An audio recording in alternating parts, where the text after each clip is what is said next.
one of the hallmarks of this recent drought is it coincided, well, that's the wrong way of putting it, the Howard government seized on the drought that's just racked the basin to impose their economic rationalist reforms on water trading, separating water rights from land title, etc., to allow this kind of water trading.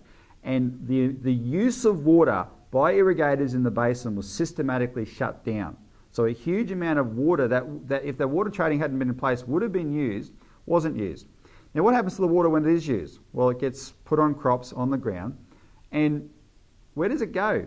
It doesn't just end up all in the crop. It gets absorbed as part of the natural water cycles and carbon cycles, etc., of the biosphere.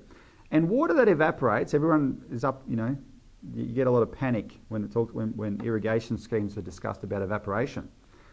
Water that evaporates often comes down again as rain. Now this is just a fact.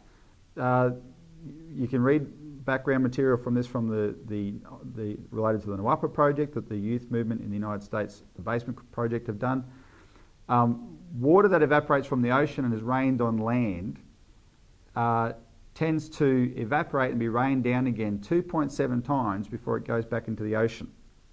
So that rain the water when it's used can actually have the effect of increasing the level of wetness, moisture in the whole basin. You cut that off, you are potentially making a dry situation much worse. So I suppose what I'm proposing here, or the question I'm posing is this combination of green policies and economic rationalist policies that have already started to destroy the basin in the last 10 years, did they make the drought worse than it could have been?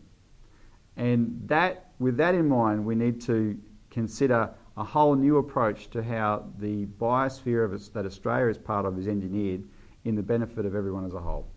So I just wanted to pose those thoughts. You'll see a lot more work from the Citizens Electoral Council. I urge you step up to the fight on this one. This is, like I said, an assault on the nation state of Australia. Get involved. You should contact the CEC and get the information we're going to be putting out. Get on our website, which you probably already are if you're watching this.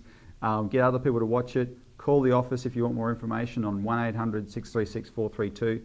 This is a fight for the future of Australia and you need to get involved. So I'll leave it at that. Thanks for joining in and tune in next week for more developments.